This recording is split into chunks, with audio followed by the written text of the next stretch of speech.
Because understanding great literature is better than trying to read and understand yet another business book. On the Leadership Lessons from the Great Books podcast, we commit to reading, dissecting, and analyzing the great books of the Western canon. You know, those books, from Jane Austen to Shakespeare, and everything else in between, that you might have fallen asleep trying to read in high school. We do this for our listeners, the owner, the entrepreneur, the manager, or the civic leader who doesn't have the time to read, dissect, analyze, and leverage insights from literature to execute leadership best practices in the confusing and chaotic postmodern world we all now inhabit. Welcome to the rescuing of Western civilization at the intersection of literature and leadership. Welcome to the Leadership Lessons from the Great Books podcast. Hello, my name is Jesan Sorrells, and this is the Leadership Lessons from the Great Books podcast, episode number 163. So I was sitting at my local Walgreens drugstore recently, waiting for my prescription to be filled. And as I sat there watching people frantically moving back and forth behind the counter, no longer 4 feet above everybody else. They seem to have jettisoned that now with modern pharmacies. As I was watching them, go back and forth, I also was completing the last pages of the book that we are covering today. Upon completion of this book, I put it down, or I closed the cover, and sort of in a grumble, sort of maybe with a sigh, I kind of thought, or I said, well, that was very Cold War-ish. And then I got up, I approached the counter, I let a 22-year-old with a nose ring hand me a bag with my prescription in it, and I went on my merry way. Now, I'm not objecting to nose rings, nor am I objecting to Walgreens, and why am I telling you this story? Well, I'm telling you this story because today's book, I couldn't find a way to talk about it, a way to get into it, without consulting a friend of mine who's been on the show before. And that person sort of gave me some ideas, it gave me some thoughts that I'm going to be bringing here to my analysis, or to analysis of this book today. Part of what defeated my attempts at analysis of this book's themes for leaders was the fact that this book, as do all of the books on our show, this book comes from a very specific moment in history.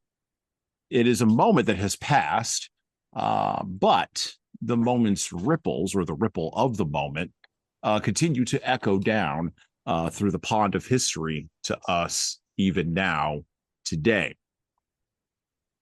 Yet, despite mixing metaphors, which I just did there, I am not convinced that this book, this quote-unquote fix-up novel, won't be viewed one day, maybe 25 years from now, maybe 30 years from now, but I'm not convinced that it won't be viewed one day as merely part of the mass of flotsam and jetsam pushed out by the tide coming in on the back half of the end of the last long 20th century. Today, on this episode of the podcast, we will rescue from the flotsam and jetsam of the late 20th century themes for leaders from a book that is, quite frankly, I think, already fading away in our collective wisdom in America and our collective cultural memory in the West. A book that was once highly influential, but gets mentioned less and less more often as time goes on. We're going to be covering the Martian Chronicles by Ray Bradbury. Leaders, it is good to renew one's wonder, said the philosopher. Space travel has again made children of us all. And of course, as usual, today we will be joined on our show by our co-hosts, rejoining us for episode number 143, where we tried to make sense of the poetry of the great American free verse genius Ogden Nash, back from his route in service of the people as a carrier for the United States Postal Service, back from that duty, such as it were, Ryan J. Stout. Good afternoon, Ryan. Hello. How are you doing today? I could not be better. Thank you kindly. Been looking forward to this. and surprised to fall pretty deeply into the book pretty readily. So let's start off with that. Normally we would start off with, maybe some reading some pieces from the book or some clips from the book. This book is, of course, as are most of the books on our show, under copyright. So we will be reading sparingly from it, but there are a few stories that we do want to talk about and we do want to discuss.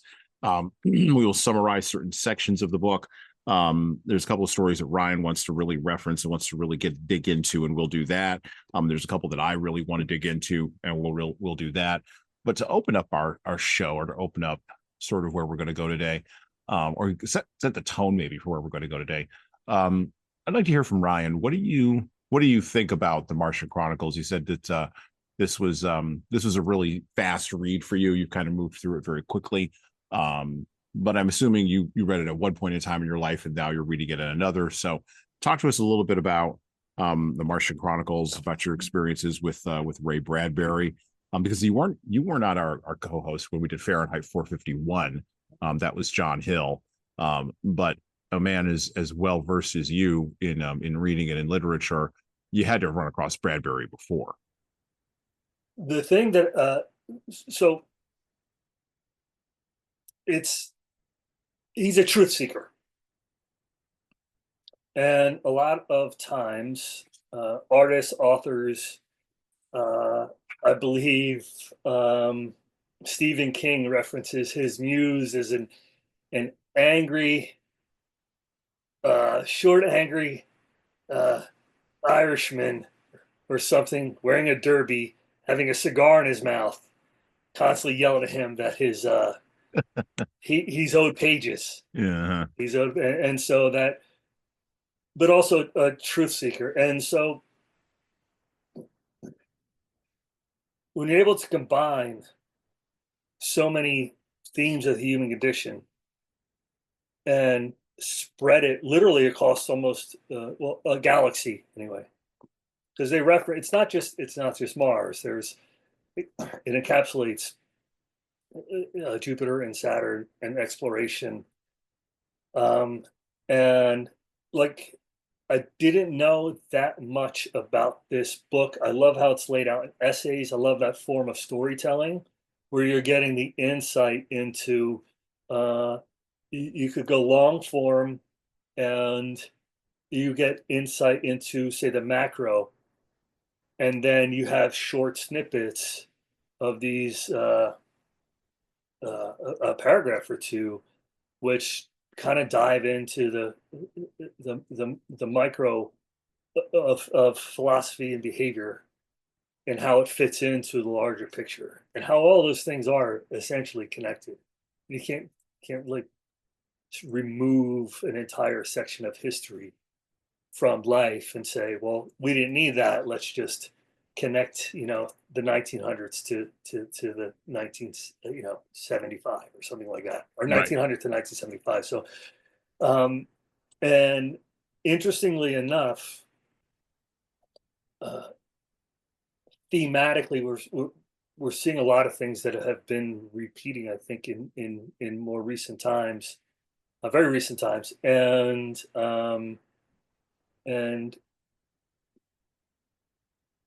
I think it's impossible to not see self-reflection in this work. I like the simple language. I like that it's direct. It seems the first thing. So the Cold War. I think I got through the first couple of paragraphs and I was like, this is clearly a book that was written in the 50s or 40s or 50s. By the language, it seemed behaviorally that it was just very specific to that period of time. And Bradbury excelled at expressing that and exemplifying that period of time as well, thematically throughout the book. Well, so one of the things we explored on our introductory episode, which I'd recommend you going to listen to, episode 162, that's out there right now. one of the things that Bradbury was looking for in this novel, well, no, so he was challenged, right, by his editor to write a novel that would be what was called or was termed a fix-up novel, right? And so a fix-up novel is a book that is what we would call now, on the other side of the Joan Didions and the Hunter Thompsons and the Gay Taleses and the Truman Capotes of the world, what we would call a nonfiction novel, right? Which is a collection of essays that focuses around a particular theme or a particular set of themes. Back in the 40s and 50s, that sort of didn't exist other than in fiction. And Bradbury, I believe in the Wikipedia article about this, Bradbury was quoted as saying that immediately the book that came back to him was Winesburg, Ohio by Sherwood Anderson, right? Yeah. And he really liked that book. And so he wanted to do, he was like, he thought in his mind, I don't know that I could ever do something that was that good, right? And so Martian Chronicles was his attempt to do something that was that good. The other thing that we see in Martian Chronicles is that these stories, which were published in the 40s before they were all collected together in the 50s, were later on utilized in different mediums in the 50s and 60s. So a couple of these stories showed up on the great old time radio show called X-1. Was one of those science fiction stories. Dimension X was another one. And so these were radio shows, radio operas, and Ray Bradbury would write for those, or he would adapt stories, right, that he had already published in other books or in other forms for these radio shows. And later on, when radio shows transferred to television for some of these television shows, and then later on, he would even mine his own work in other areas for the show that was on in the, oh gosh, it was in the 80s, I believe, the Ray Bradbury Theater, which, by the way, you can check out on Amazon Prime for free. Well, not for free. I mean, if you have a Prime account, you're already paying Jeff Bezos his money, so you might as well be getting something out of it. But my point is, Ray Bradbury as a writer was this font of knowledge and information, because he didn't go to college, right? He got his college at the local library, and that's where he figured out how to write. And so you look at Martian Chronicles, and you're right, it's written in a very simple and a very easy manner, but it's also got some deceptively deep themes in it. So what would you say are some of the themes, maybe some of the major themes in the Martian Chronicles? I probably would have said something differently than I'm going to say right now if I just the arrogance of just how arrogance is baked into human nature, and I got a lot of it's okay for me, but it's not okay for you. And there's one particular part, and I mentioned it earlier, in the off season. Well, Sam Park, and also one of the things I really loved was the use of double meanings, so double entendre, if you will, of names. And it's not on the nose. He could have, at any point, everyone could have been referenced as, for instance, Father Peregrine. Yeah. Peregrine means the tendency to wander. And then you have the peregrine falcon, and also spender. And so carefully selecting who he used as a character to create more depth. And I think that helped me relate to the characters, or at least see them as like a complete person. And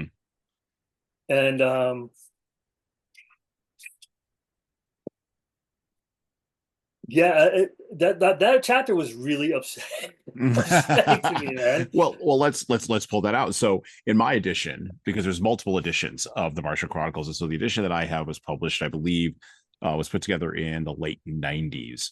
And one of the interesting things about this novel is, while the stories are, they do read as being in a particular time frame, right? They are also, or can be read as being timeless. And so one of the things that was interesting when it was first published was the dates were all projected forward to the late 1990s and the early 2000s. And then when it was republished or re-released in the late 1990s, the dates were pushed forward into pushed forward 25 years to where we are today. And so I anticipate that when Martian Chronicles is reissued, probably next year, because next year is 2026, the dates will be pushed forward yet another 25 years. And so that's an interesting sort of twist, right, on this novel, which on the one hand does allow it to be timeless, but then on the other hand allows you to sort of see the threads on the baseball, right? Allows you to see the thread, see the movement. The story that Ryan is referencing, the short story in the Martian Chronicles, is from November, or in my version, it's from November 2005, 20 years ago, the off season. And a man named Sam Parkhill, who landed earlier on Mars with a group of folks who came to Mars as part of the second exploration of Mars. Sam is a proprietor now. He's no longer an astronaut. He's a proprietor of a of a hot dog stand on the edge of the desert, where he believes the tourists will be coming when human beings do finally arrive again to continue to tame Mars. And that's another theme that's in this book. And it's one that Bradbury plays with quite a bit. One of the ones that I find to be more disturbing, actually. And it's this idea that we believe arrogantly, to your point about human arrogance being baked in, we believe arrogantly as humans that we will just go out and shape and mold any place into our image, and it will just fall to our feet. And Bradbury starts from the premise, and you see this in all of the stories in Martian Chronicles, particularly the early ones where the Martians are both there and not there at the same time. Bradbury starts from the premise that Mars will change us more than we will change it. And that Mars will shape us, and that there are things on Mars that will impact us rather than us impacting them. That our arrogance is as nothing to Mars, as an ant's arrogance is nothing to us on our planet. So Bradbury starts from this theme. He starts from this premise, and the off season as a story plays around with this arrogance. And so it opens with Sam, sweeping out his location and ranting about Captain Wilder, who stopped him from killing Spender all those years ago. And his wife is, of course, nagging at him because that's the kind of wife that Sam would marry. And then the Martians try to do something that's totally and completely illogical and out of step, right? They present themselves to Mr. Parkhill, to Sam, and they try to send him, or they try to make him an emissary from them, right, to the other humans. And the apotheosis of the story really comes when when they attempt to communicate with Sam. And so I'll read this just very small piece right here. He says, "I'm outnumbered, Elma," he cried. "They'll kill me." He threw out the anchor. He was trying to escape from the Martians that were trying to visit him on a ship, right? It was no use. The sail fluttered down, folding unto itself, sighing. The ship stopped, the wind stopped, travel stopped. Mars stood still as the majestic vessels of the Martians drew around and hesitated over him. "Earthman," a voice called from the high seat somewhere. A silvering mask moved, ruby-rimmed lips glittered with the words. "I didn't do anything." Sam looked at all the faces, 100 in all that surrounded him. There weren't that many Martians left on Mars. 100, 150 all told, and most of them were here now on the dead seas in their resurrected ships by their dead chest cities, one of which had just fallen like some fragile vase hit by a pebble. The silverine masks glinted. It was all a mistake, he pleaded, standing out of his ship. His wife slumped behind him in the deeps of the hold like a dead woman. I came to Mars like any honest, enterprising businessman. I took some surplus material from a rocket that crashed, and I built me the finest little stand that you ever saw right there on that land by the crossroads. You know where it is. You've got to admit it's a good job of building. Sam laughed, staring around. And that Martian, I know he was a friend of yours, came. His death was an accident, I assure you. All I wanted to do was have a hot dog stand, the only one on Mars, the first and most important one. You understand how it is. I was going to serve the best darn hot dogs there with chili and onions and orange juice. And he's from New York. He's from New York City. And I cannot think of a more American thing, a more New York City, Bronx thing to do is to go to another planet and be like, this is mine. And how American are hot dogs? And his wife Elena, Elma, yeah, who, and to your point, yes, that is, it makes perfect sense. It makes perfect sense. And Elma is almost, she's the voice of reason, trying to like, hey, dude, hey, Sam, this is, and the jumping to conclusions, his complete denial of the effect that not only he is having on the planet and the Martians, but the human race. This land is your land, this land is my land. And you think when he's surrounded by the 100 Martians, you think they're gonna behave instead they hand over the deed to the land, essentially. Right, exactly. They do the thing that, and the analogy, or the parallel, not the analogy, the parallel that I draw is this.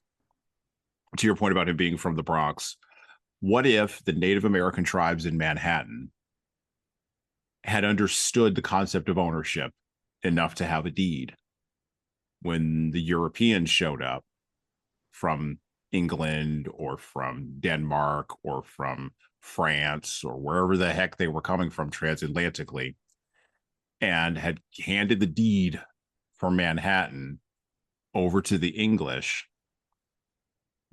and then just left. And this is the thing Bradbury's playing with. This is, and by the way, Bradbury's writing in the mid 20th century for an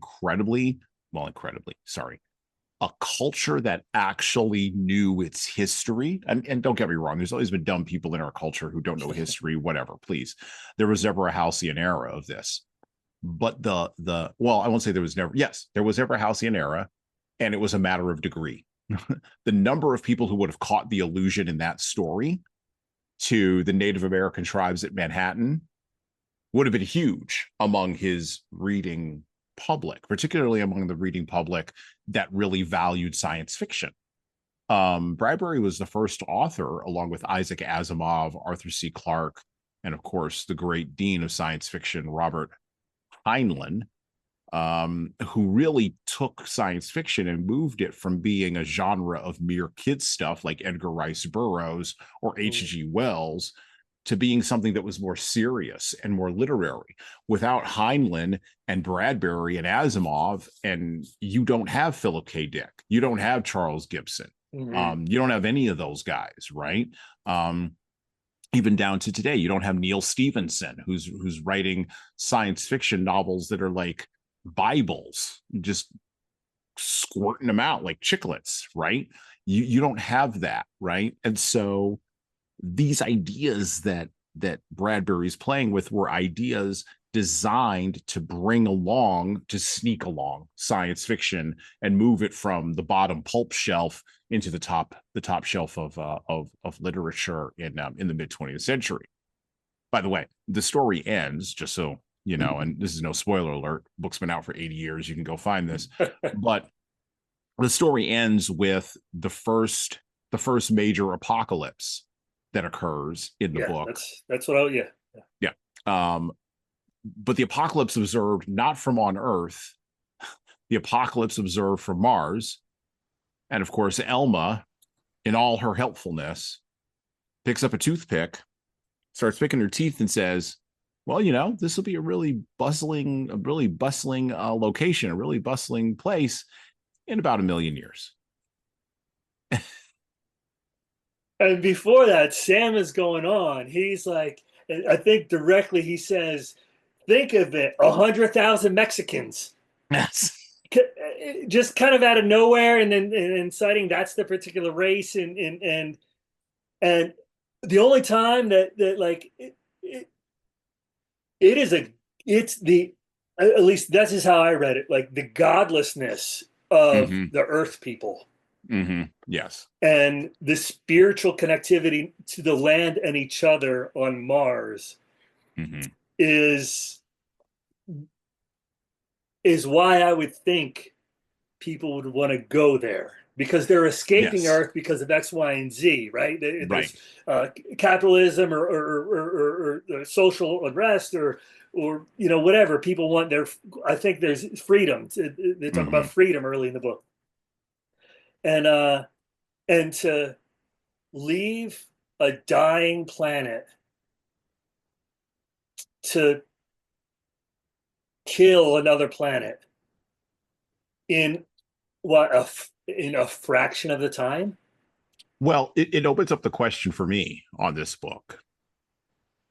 And you know, the question is, and I think this is the core question, forget, are we alone in the universe? Forget the whole Carl Sagan, big brain, Neil deGrasse Tyson, are we alone in the universe question. That's boring.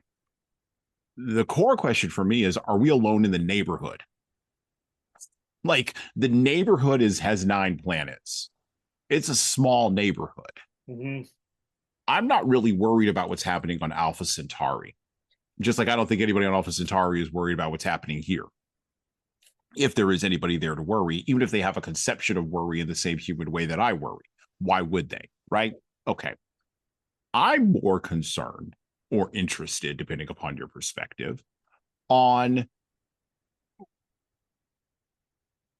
Jupiter's not, or I'm more interested in the idea, and I think Bradbury was as well. I'm more interested in the idea of, is Jupiter empty, or is there something there? Because the neighbor who's in the projects next door to me worries me more than the neighbor that lives in Kansas that I've never met. And this is also part of the conceit that Bradbury plays with.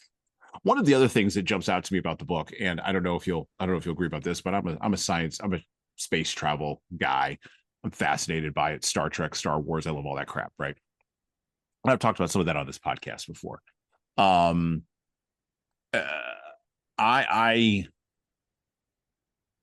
I think that the inextricable linking of exploratory space travel to the whims of public policy and the vagaries of geopolitics, 500 years from now or 200 years from now, will be viewed by people who, we will be long dead. You and I will be long dead, and this podcast will be dust on the internet. It will have been taken down by Google. It will no longer be up. No one will care.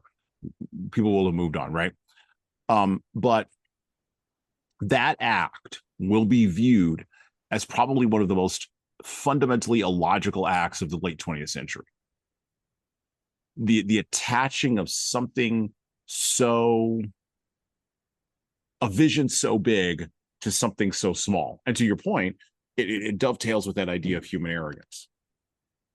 It dovetails right in there, because our geopolitics should, of course, run our space travel. Of course, we should be like competing with the Russians or whatever. There is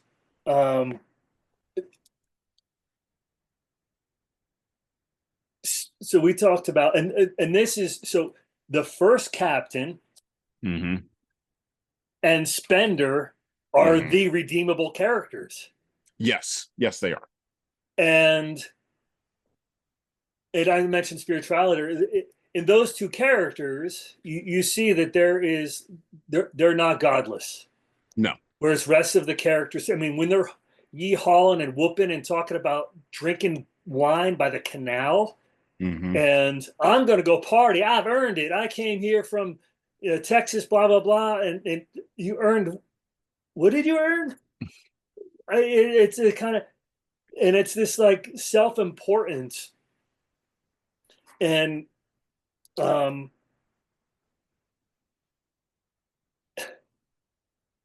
and the trouncing through the towns, Mm-hmm. breaking glass, breaking all this beautiful artwork, and and and and Spender especially seeing the connectivity between the spiritual connection between the Martians, the planet, the Earth, how they've integrated art into nature, they've Mm-hmm. combined science, art, and nature, and into a harmonious sort of collection of really a lot of the things that matter. Mm-hmm. And Mm-hmm. Well, okay, so that opens up the door to this question then. Is it, will it ever be worth it for people from Earth to go to Mars? Like if I think about people like my wife. My wife does not care about Mars. Like she would be in the Ray Bradbury story, she'd be one of those people that he doesn't write about. The die of the nuclear war, right? Or that didn't get into the rockets. Like the most heartbreaking story is the one, well, no, there's two stories. So the most fascinating story for me, we could talk about this one, is the one where all the black people get get this get their they get all their stuff together and they get the heck out of town.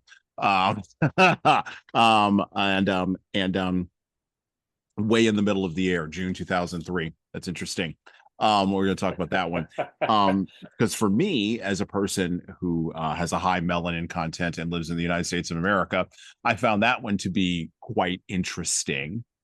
But the most heartbreaking story was the one that closes out the volume in August of 2026, the Million Year Picnic, with the kid who doesn't understand, no, who understands only that he has to hold together his dad, right? He feels like he has to hold together his dad.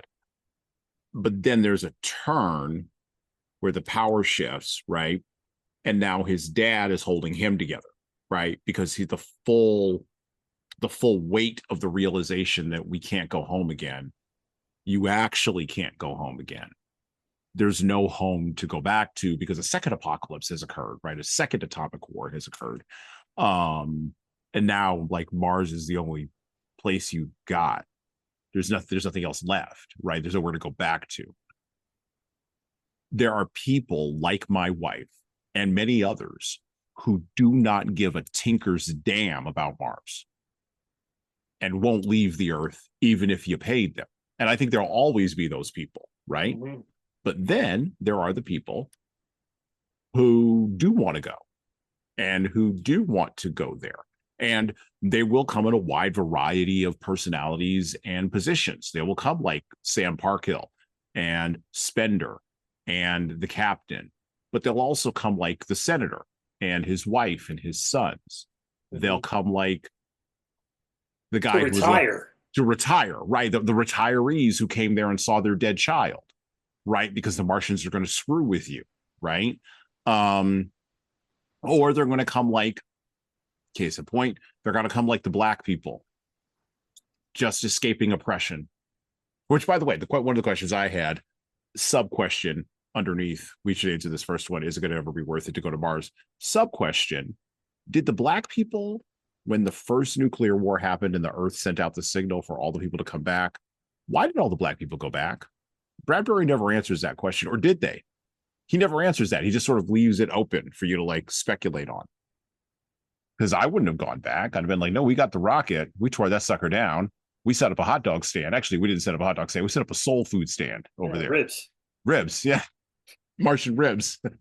Right from the canal over there. Sounds awesome. We barbecued and slathered those little babies. Greatest thing ever. Come on, brother. Let's have some ribs. Why would I go back home? To what? So, first question. Is it ever going to be worth it for us to go to Mars? That's a lot of trips to Home Depot.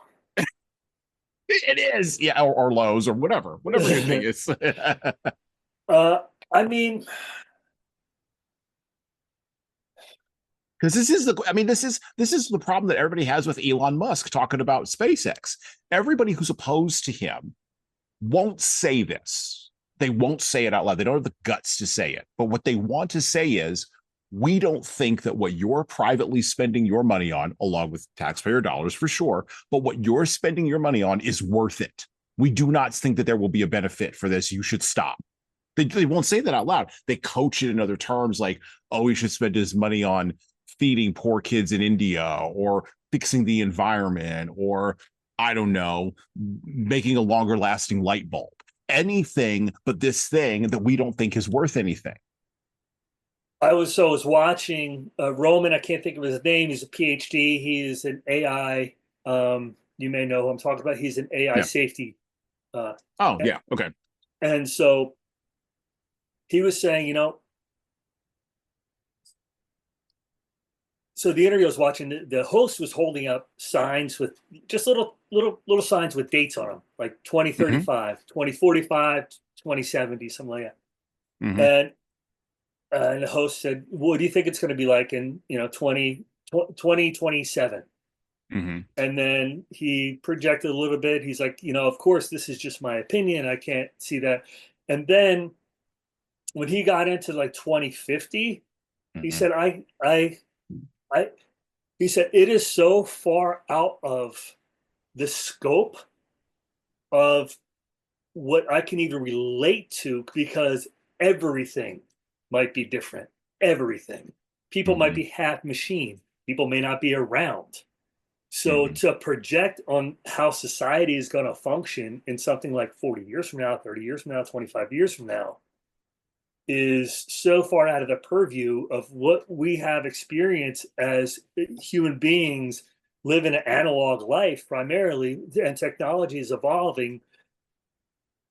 I mean, but we have technological sophistication, and yet, and this is where I would push back on him. I would say we have technological sophistication, sir. You're absolutely correct, but we have massive levels in the West of cultural barbarity. I think that will last with us. I think the cultural barbarity will last with us. And so that, when I think of Elon Musk and that, I think, let's just face it, he might be a little more intelligent than most people. Sure. Yeah, I'll agree. And so if he runs the algorithm all the way out, or he runs it all the way out, and this is kind of the conclusion he came to, I'm not going to, like, I kind of have no opinion on it as far as like the success of what that mission would look like, terraforming and colonizing another planet. But I also don't know. And he probably maybe has a better idea. And one of the things I wanted to, okay, is it worth it? So I think that we would have to, as a species, almost eliminate violence as a gratuitous response to any malady when confronted with something we don't understand or can't relate to. Okay. And that would be Martians living on Mars, living in crystal castles and having, you know what I'm saying? It's, I think we would need to be more spiritually evolved, or and because So I have a question. So if we were more spiritually evolved in this book, and they encountered, would the Martians be playing jokes on them if they were, if you know, if 1,000 Buddhist monks would Martians be like completely?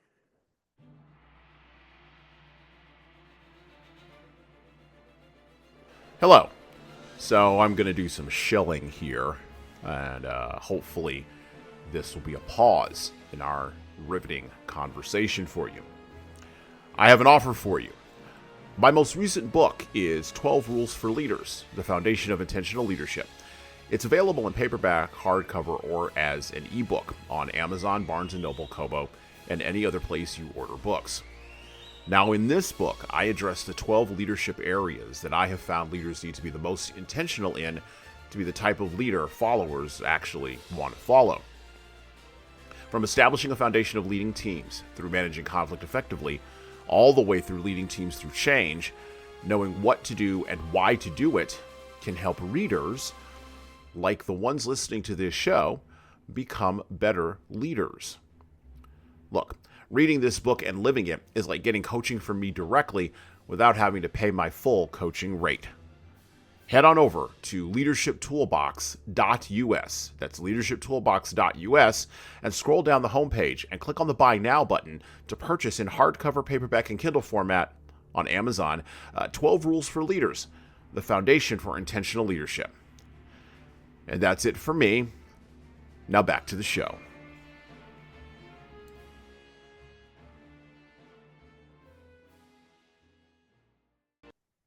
So here's an idea that we explored in our Stranger in the Strange Land episode with John Hill. You should go back and listen to that episode if you haven't. I'm psyched. I sent a link to Ryan. I don't know if you've taken a listen to that yet. But one of the ideas that we explored, because Heinlein, so I look at the book Stranger in a Strange Land as the logical sort of, and this is why we're doing them together, the logical follow-up to the Martian Chronicles. So the million-year picnic happens. The kids grow up, and Earth gets put back together somehow because there's always gaps. And they bring the kid back, and the kid is the man from Mars. And he could do all these things, and he could be all these things. And he sets up in part 3 of Stranger in a Strange Land, he sets up a discipline which is eventually is referred to as or becomes a church in the book. Now, in that episode, I made the point with John Hill that if that book were updated to today, the man from Mars would start a political party because we've replaced religion with politics.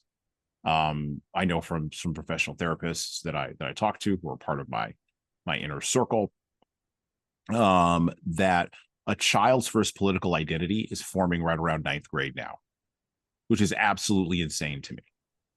That's absolutely nuts. But that's because we have a meaning problem in our society and culture, which of course ties into the competency crisis, which you and I were talking about in a different kind of context, right? Both those things linked together. They're not independent, right? And so to your point about spirituality, one of the interesting things, if you research conspiracy theories, as I want to do, is that there are aliens that have visited our planet, but that they are not physical beings, they are spiritual beings, and that they are trying to communicate with us or raise us to a higher spiritual plane. Because the fact of the matter is that in the material universe that we see as planets, most of what exists on those planets are spiritual entities, not physical ones. This is a deep conspiracy theory. This goes beyond David Icke and the reptilian lizard people and into a whole bunch of different things like the Greys and then the Illuminati and the Anunnaki and the Egyptians and a whole bunch of like Fox Mulder X-Files stuff that I can't even get into. So there's always been this tension between the material manifestation of a planet that appears to be dead and this idea, you came to it through violence, but this idea that there is something spiritually wrong in the human psyche that's beyond just arrogance that needs to be corrected before, in essence, the training wheels can be taken off and we can join everybody else, right? And I always say to that, and this is why I brought in Heinlein and conspiracy theories and all this. I always say to this. I always say this. I don't know where we're at on cultural evolution, but I do know this on spiritual. We ain't there yet. I mean, our pineal gland has been shrinking for the last 1,000 years. I mean, I mean, I mean, were we at one point telepathic? I mean, I don't think it's beyond the reason. I mean, they're starting to see in certain children with autism that there's a telepathic quality that they exhibit. That, you know, if you see, that's some sci-fi stuff, but that's also same thing. It's like, is it sci-fi stuff, or is it so far away from what we think is even physically or mentally possible that you immediately brush it out of the... Well, so there's an idea, and this goes to the second piece of it, prepping for a future you don't understand, right? So you talk about predictive on AI, and everybody's going crazy about AI right now, right? And the singularity is near, and da da da da da da. Okay. Well, the reality of artificial intelligence is this: it's artificial and it ain't intelligent. I use a lot of it in my day-to-day. I use a lot of it with clients. It's artificial, it ain't intelligent. It's only as good as the prompts that I put into it, and I'm not scared of it. And matter of fact, I'm one of those crazy people who says, let it all out. Don't hide anything. Let everything out. And by the way, don't just let it out to like us first world Americans who have the technology and the technological infrastructure to handle it. No. Let it out to everybody, from like the lowest homeless person on the street to the Pope in Rome. Let everybody have a shot at it. Because here's the thing. I'm going to bet we're going to break that thing in about 10 minutes. And it's going to be some kid in Mumbai. Yeah, yes. That's going to break that thing in about 10 minutes. You've seen the kid in Africa who's building transistors out of old hubcaps and wire that he found on the ground. Like, it's... There you go. Yeah, to think that we can even know almost, I don't want to say anything, but that's something that's so far out of what is currently... Well, we don't, right? Yeah. we don't, right? Like one of the greatest shows, I mentioned this in our conversation, right? One of the greatest shows that was ever on television was Quantum Leap. And the premise of that show is very simple. You get into the quantum leap chamber and you vanish, right? Except here's the thing.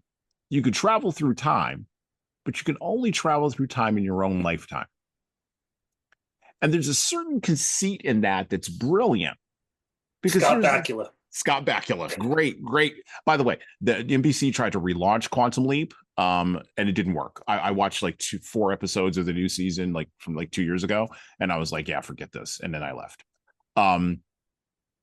But the conceit of that is genius, because here's the reality. And it goes a little bit to what the AI ethicist was saying about predictions. If you were born, think about your own life, Ryan. If you were born 20 years before you were actually born, so think about your birth date, and then go back 20 years. If you've been born 20 years before then, you'd been a totally different person. Even with all of the things that have happened to you in your life, everything.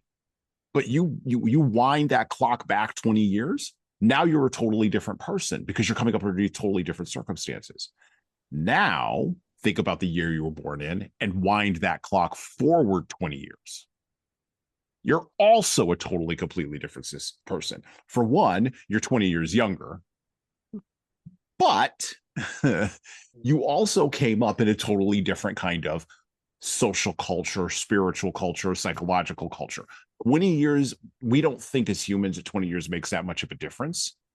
But Bradbury understood that it did, right? And it does make a bit of a difference. Actually makes a lot of a difference. So I say that to say this. we've lived through four major technological revolutions since the 1990s, four big ones. And I can name them off. We lived through the internet. The internet was going to change all of our lives, and to a certain degree, it has. I would put the internet up there with the printing press as probably the most revolutionary thing that we've ever done as human beings. So we've got the internet. Then social media was going to change my entire life, except the reality is it hasn't really changed my entire life. It's really just made the parts of my life that were interior now exterior, and that hasn't really changed anything for me. There's still knuckleheads on Facebook Marketplace the way they were on Craigslist, or creeping around on chat boards back in the day, Yahoo chat boards. So like that really, but okay. Internet, social media, that was the second revolution. Third major revolution was cryptocurrency, Bitcoin. Okay, remember when all that started, right? Blockchain, Bitcoin, crypto. And this is gradually starting to move its way through the system.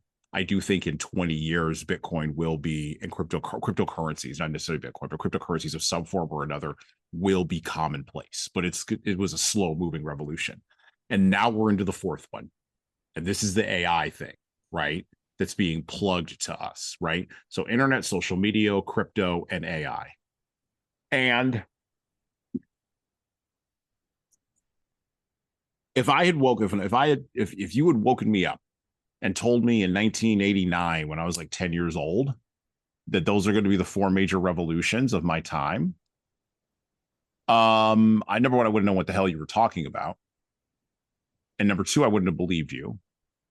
And number three, I would have gone back to, I don't know, playing Legos or trying to watch G.I. Joe or something, right? So I guess maybe the question is, do science fiction writers have a better handle on predicting the future than the rest of us because they're just creative? Or is it more that because they're open and free thinking, they place less boundaries on the spirituality of the human condition? I think that writing and reading so much, because I mean most writers are, voracious readers, or and are just taking notes all the time. And I think when someone is plugged into history, because so I would 80% of writing is research. And through the research is where I kind of come up with ideas and you make connections. And so, an example, when I was in college, I figured out at some point that because of time and the classes I was taking, this is why I only had to study one subject. I figured out how to combine the crossover in subjects, whether it be English, psychology, public relations. There's a thread that goes through all of those. And you could, when I was taking Spanish in college, I mean, you could even, if you got the right book, to help link those things together, you can kind of study multiple ideas at the same time because there's so much crossover. So it's not necessarily the details of the information. It's like pattern detection and understanding how and seeing how it applies to almost each generation or each period of time that it's coming from, and how it's relevant in and I think that's what this book does. That's what there's a timelessness to this, because you see the human arrogance, you see the displacement, you see the disregard for nature, you see the disregard for caring, just caring. Almost, because it's Park Hill yells, "This is all mine. This is and I did this and whatever." And it's like, did you? And that's someone told me years ago.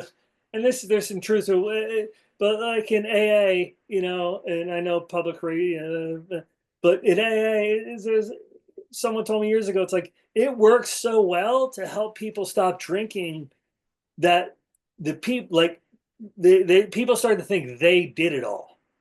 Right. Okay. Yeah. And so it's like, wait a minute, you're kind of disconnected from reality because I need to be the center of the universe. Hmm. And so I am the master of my domain in X, Y, and Z. However, the freedom, as you know, Hmm. the freedom comes in surrendering. Right. Yeah. And Yeah. so if that's what the Martians do, they give them the deeds. Hmm. They don't surrender in the sense of militarily. Hmm. They surrender, I think, because I don't, they have enough foresight to understand that it's not going to be worth their time. Hmm.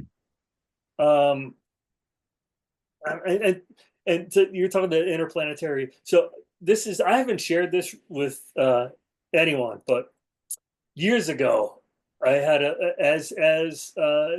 maybe when so I started doing I did a paper at Rutgers on something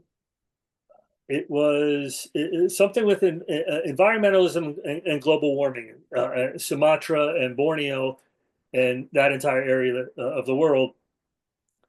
And so I started doing a lot of research, like doomsday environmentalists. There's been Mm. people since the 60s saying there's only 10 years left. There's only 10 Right. years left. And they're almost pissed off when they're wrong because it completely null and void their entire identity and their Hmm. worldview. Investing so much in something that is impossible to predict. And it gives people an identity. And I once need to you go ahead once you're, yeah. you remove an identity from someone, then I mean they're grasping at straws. You see people in this book as they're there's a few characters who they start to lose it. Hmm. They're talking to Hmm. themselves, they're talking to, and it's because the reality is not necessarily uh, linked to any foundational, and this is where the spirituality comes, and this is where that's why I brought up the Buddhists and going to, because if Buddhists met that first group of Martians, and it was because they seem, for all intents and purposes, like almost like a Welky and the Great Ones, the spear orbs, and that it seems like they were way more willing to kind of accept people in, and the reason that they were shape shifting and doing that stuff was to help bring light and to the dysfunction of the society they were leaving and recreating on another planet. Although the Martians, um, Well, it's interesting that you bring up the Buddhists because you just clicked over something in my head. So Bradbury is writing these stories and projecting forward into the future in the 40s and the 50s, right? And even into the 60s. And that is during a time of particularly post World War II, is a time of particular cultural and social conformity that occurred at a level that both the naive of our time who would like to return to that era misunderstand, as well as the rebellious of our time who are consistently fighting against that era in their heads also misunderstand, right? So they both the rebellious and the naive miss this. And Bradbury, along with many other writers, was writing in opposition to this conformity, which this cultural suffocation came from, in their opinion. And by the way, this is not just Bradbury. Heinlein was writing in mhm. this mode too. Came from the presence of American evangelical Christianity, the consistent boogeyman underneath everybody's bed. And the assumption, of course, that Bradbury is writing with is that American astronauts or settlers going to Mars will have a default of evangelical Christianity inside of them. And I want to laugh because, as I said on the Stranger in a Strange Land episode, the American evangelicals have lost the argument. they're not a cultural power in America. It only took 80 years. It took 80 years of revolution and rebellion and banging on them, calling out hypocrisy. And sure, you could talk about regions in the country, maybe. Mhm. And sure, you can make whatever allusions you want to make to political parties and whoever's in the White House. But the fact of the matter is that with the death of the moral majority at the end of the 90s, we have now been 25 years away from Christianity having any cultural weight in the United States. So we are far more likely to send to Mars a person who has the positioning of a secular atheist Darwinist as their default setting without even thinking about it, than we do a person who has a default setting of American fundamentalist evangelical Christianity. That's number one. Number two, in Stranger in a Strange Land, by the way, Heinlein took on this directly. He goes, of course, directly after all of this with the foster rights and all of that. But it's interesting, he picked the Muslim, curiously enough, and we talked a lot about this on that episode, so I don't want to revisit that. But he picked the Muslim as a person who was willing to renounce Islam and go join the man from Mars in his discipline, right? Except the reality is, again, 80 years down the road, Yeah, that's not I don't. it. That ain't it either. Man, that's not what's going on. That's not what's going on, and that's not. I mean, look, hey, look, you know what? Maybe I missed it, but the last imam I heard from in the Netherlands and in London was cocking and crowing about how they're going to be having the call to prayer all over Europe in the next 10 years. And like everybody's just going to bend the knee from England all the way, you know, east to Germany. So you bring up Buddhism. That's interesting. I don't think the Germans are gonna. There's a lot of cultural. So what you are seeing, what is happening at a larger geopolitical level, and I don't want to go too deep into this because there's a part of the book I really want to get to before we close our conversation today. At a larger geopolitical level, what you see happening, particularly with migration and things like that are happening around the world and opposition to migration, is you are seeing an equal and opposite reaction to the position of political elites who believe that one human being is just as good as another human being in one place or another. It doesn't matter. And the people are pushing back on this, saying, no. I come from a particular place, to your point about human arrogance. I come from a particular place that has a particular identity with particular traditions, particular and if you try to erode that from me, I'm going to say no. Whether that's good or bad, we can argue that. That's probably a discussion worth having. But that's the grounding force. That's the grounding foundation. force. Yeah. Right. That's the grounding force. Correct. Right. The grounding force for a Martian, to your point, and Bradbury got this, the grounding force for the Martian is something totally different. Just like the grounding force for a Venusian, or the grounding force for a Jupiterian, or the grounding force for a Saturnian, right? I'm more curious about who's in my neighborhood than I am about who's on like dark matter star number 99 somewhere. Because those people in my neighborhood, I don't know their grounding. I don't know what the grounding is of people on Mars. I don't know what the grounding is of people on Saturn or on Jupiter. I don't know what the grounding is of whatever spiritual entities may be floating around Neptune. Mm-hmm. Right. Like, I don't know what their spiritual grounding is. I don't know what their physical grounding is. I don't know if they have any. I don't even know if I can communicate with them in a meaningful way.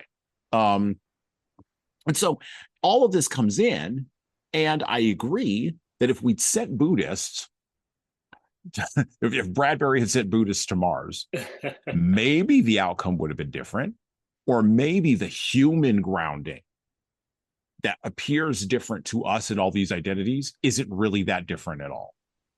And maybe that's part of what Bradbury's getting to. I don't know. Okay. Yeah. No, I mean, I was watching an interview the other day, and you know, it's you know, the argument of like it's all the same God. Right. Yeah. Okay. It's just, you know, it's not, it ain't me. Right. You ain't God, I'm not God. And like there's something, and that's it. And grokking that point, to not to Highland, is that's a wonderful place to meet. Is like I believe in a spiritual entity. I believe in a Hmm. higher power that is not me. Hmm. And instead of saying, well, uh, you don't work on Sunday, I don't work on, or I don't work on Saturday, you don't work on Sunday, like that doesn't become a point of contention. It's just Right. a little matter of a shift in perspective, or the details are a little bit different. Um, and if it was sort of opened up a little more, and that was the start of the conversation, I don't think the differences would be so harmful. Right. Right. Or so, or perhaps even maybe so stark. Right. Yeah. Yeah. Um, okay, so there is a piece in here that I want to get your thoughts on. So, way in the middle of the air. So, in my edition, it's June 2003, and this is the story of, well, it's the story of an exodus, such as it were. Speaking about um, leaving. Um, far, So yeah, go ahead. I do. So the thing that I didn't share, or I Oh, said the yeah, go first ahead. time. So uh, a few years ago, the global warming, blah blah. I started to think, wait a minute, uh, humans, or I'm going to say because humans, because we could be relatives of who knows. Okay, yeah. So whatever that was, let's just say here. So humans did to Venus what we're doing to the Earth now. And maybe before the Earth was terraformed and water and had an atmosphere, the Venusians went to Mars. Oh, yes, I've heard this before. Yes, go And, ahead, keep and, going. and so, and then you burn Mars out, and then Earth is ready, and we're, Well, and in that case, I mean, I've have heard that before. You're not the first person I've heard that from. And in that case, I always say, well, we better get to stepping on Jupiter then. Like we forget Mars. Like that's please. Like and that's where like what is it? It's not 2001. 2000 is it 2010? It's 2010 where he winds up on Jupiter, right? I think it's 2010. It's one of those 2001 Space Odyssey sequel oh, books that okay. Arthur C. Clarke wrote. It's either 2010 or 2040, where he like winds up on like Jupiter, or they go to the outer planets or something. Because the original like Dave with the monolith somehow goes inside the monolith. I might be confusing the Kubrick movie with the book. I might be like merging those two things in my head. But I know at some point Arthur C. Clarke had humans voyaging to Jupiter, and either planning to put a probe on Jupiter to terraform the planet, or trying to terraform one of the moons. Can't remember, but it'll come back to me. It'll come We'll be back to on me. Europa in no time. Yeah, yeah, yeah. It'll all work out. Or Io, maybe. I hear that's a volcanic planet. It's might be warm enough for life. Might actually be water underneath there. So yeah, so I want to pick this up again as we round the corner towards the end of our conversation today. This is from Way in the Middle of the Air, a story that for me is quite unique in science fiction. I've read a fair bit of science fiction. I've watched a fair bit of science fiction, and science fiction always struggles, with the exception of Star Trek, that's the outlier, tends to struggle with, well, race, also class, but primarily in an American context, most American science fiction tends to struggle with race. What are all these racial groups going to do? How are they going to engage in the technology? Da, da, da, da, da. And Bradbury came up with a clever conclusion. And this was part of it. So let me just read a few pieces of this. Far up the street, the levee seemed to have broken. The black, warm waters descended and engulfed the town. Between the blazing white banks of the town, stores, among the tree silences, a black tide flowed. Like a kind of summer molasses, it poured turgidly forth upon the cinnamon dusty road. It surged slow, slow, and it was men and women and horses and barking dogs, and it was little boys and girls. And from the mouths of the people partaking of this tide came the sound of a river, a summer day river going somewhere, murmuring and irrevocable. And in that slow, steady channel of darkness that cut across the white glare of day were touches of alert white, the eyes, the ivory eyes, staring ahead, glancing aside, as the river, the long and endless river, took itself from old channels into a new one. From various and uncountable tributaries and creeks and brooks of color and motion, the parts of this river had joined, becoming one mother current, and flowed on. And brimming the swell were things carried by the river: grandfather clocks chiming, kitchen clocks ticking, caged heads screaming, babies wailing, and swimming among the thickened eddies were mules and cats, and sudden excursions of burst mattress springs floating by, insane hair stuffing sticking out, and boxes and crates and pictures of dark grandfathers in oak frames, the river flowing it on, while the men sat like nervous hounds on the hardware porch, too late to mend the levee, their hands empty. Samuel Teese wouldn't believe it. Why the hell would they get the transportation? How are they going to get to Mars? Rockets, said Grandpa Quartermain. All the damn fool things. Where'd they get rockets? Saved their money and built them. I never heard about it. Seems these niggas kept it a secret. Worked on the rockets all themselves. I don't know where, in Africa, maybe. Could they do that? Demanded Samuel Teese, pacing about the porch. Ain't there a law? It ain't as if they're declaring war, Grandpa declared, quietly.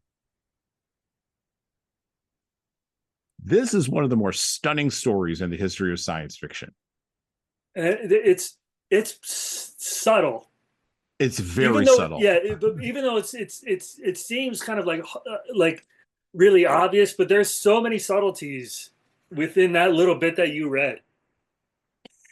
It is, and then you go into the one of the men having an objection, the objection of the overseer over the slave, realizing that the slaves could just leave, but not just leave and go to the well, as Chris Rock might joke, but and not just leave the plantation and go someplace else on the same continent. No.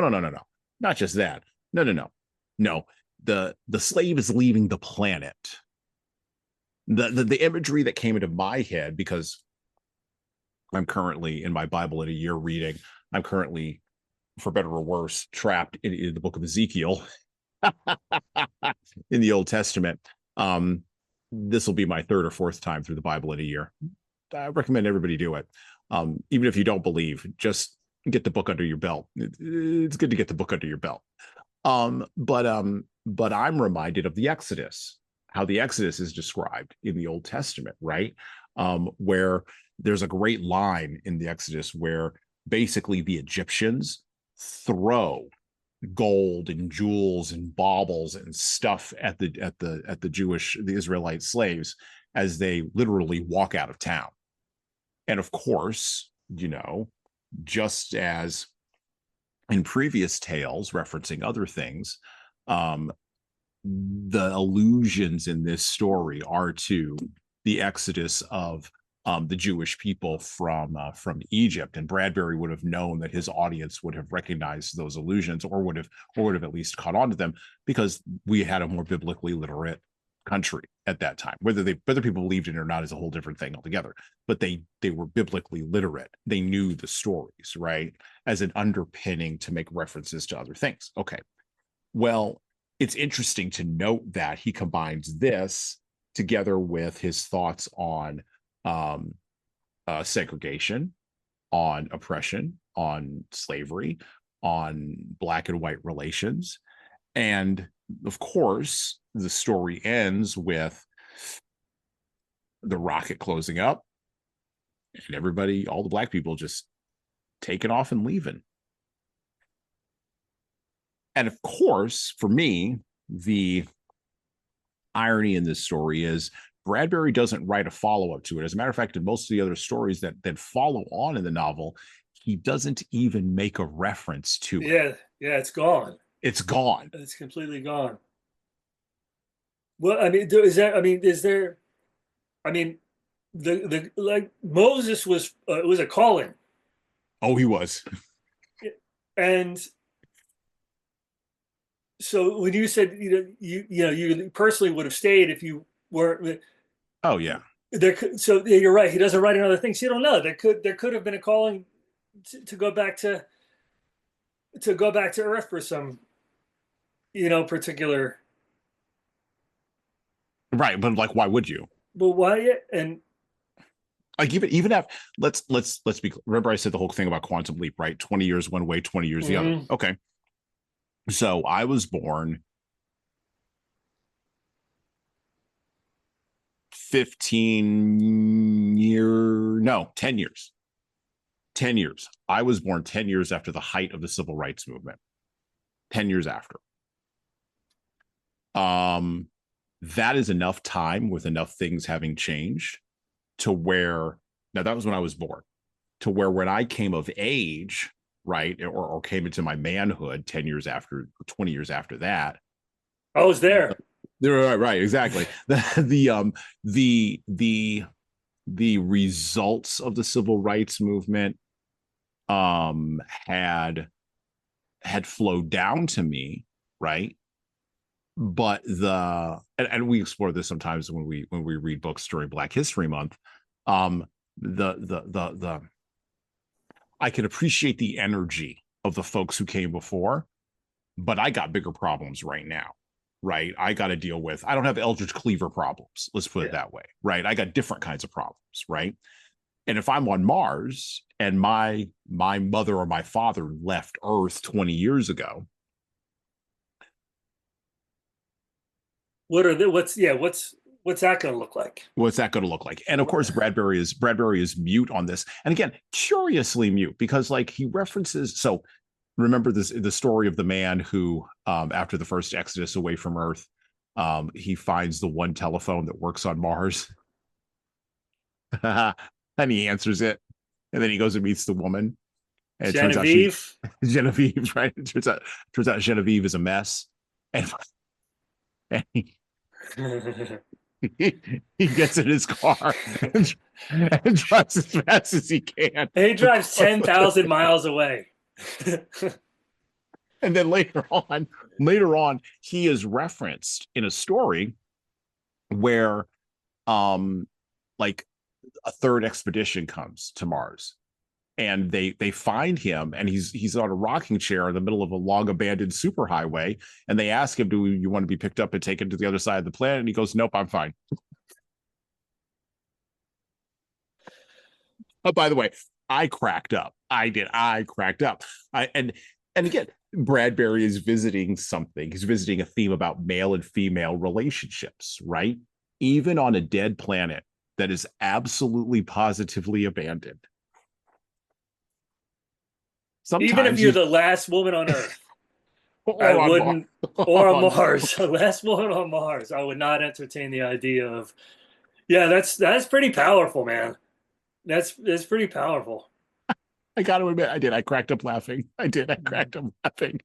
Um, because it's so raw to the truth of interpersonal, relations between men and women. And then he goes raw to the truth on the Exodus part, right? Of interpersonal relationships between the races, particularly in a historical time that's a historical snapshot. Um, but then he has no follow up to that, and I don't know why. I would love to ask him. I would have loved to have asked him this. Or maybe he did try to revisit it, but he couldn't find another way in. I did read that Mm. when he wrote that short story, he had seen an article about something that had happened in the segregated South that like drove him crazy, and he sort of wrote it in like one fell swoop and got it out, and then it appeared in this collection, or he included it in this collection as part of this fix-up novel. And maybe he never really, to your point about Stephen King earlier, maybe he was never able to really revisit that emotional push again. Maybe it was just a one-shot deal. I don't know. And you have no idea how it could have, like you were talking about, affect him emotionally. Right. It could, I mean, it could have been so devastating on some level that, you know what, Yeah. I don't want to go into that place again because of how it affected other areas of my life, because it can be such a mirror.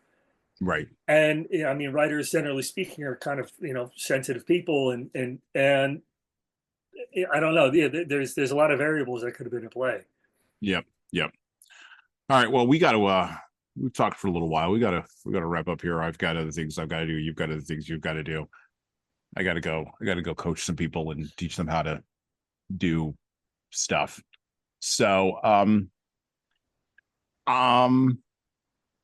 I think that, well, no, I'm gonna let you sort of round this out a little bit. So what should we take from the Martian Chronicles? What should leaders take from the Martian Chronicles? So what's the point of this book? I look at the themes of, like I said, a lot of sub, but guilt, shame, justification, and also there's an element of when the shit hits the fan, people expected to be saved. And not taking into consideration that maybe they shouldn't be saved. Maybe they've acted so deplorably that they've kind of like spent their, pay it forward, or they spent their, them being saved. And to the, just like, was it the Grip, the who's sitting in a rocking chair smoking a cigar. Oh yeah. Yep. You know what, man? This is it. And it's wonderful that although he broke from reality, is able to kind of like have some self-reflection and say, you know what? I can accept this. Yeah. Yeah.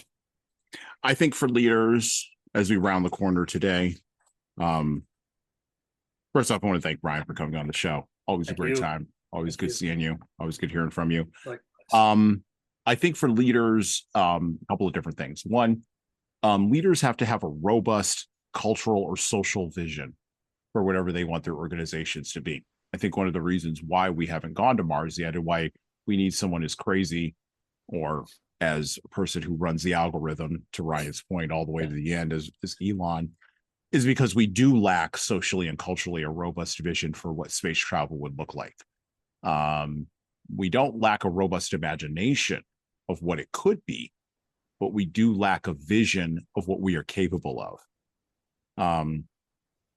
And this lack of vision exists because while the technological problems could be solved through the application of scientific principles, science has absolutely nothing to say about the spiritual problems and about how to solve those. Sure, science can put the Buddhists on the rocket, and science can bring them back, maybe, but science can't tell the Buddhists what to do when they get there.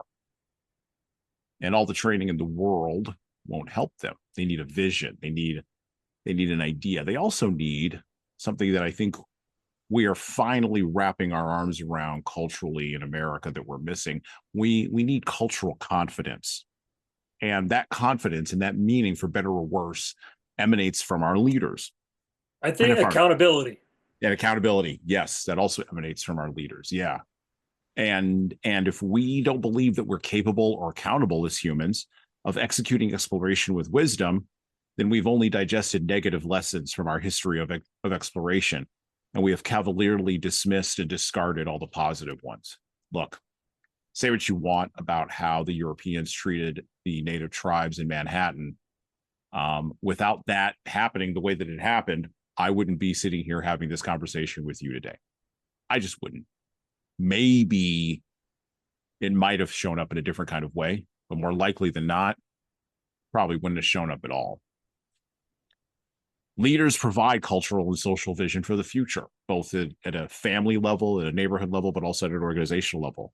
But they can only provide such vision if they cut away the anchor of ironic distance and carefully cultivated cynicism wrapped around their actions and given permission to them to have by recent history. We got to cut away those things. We got to start caring.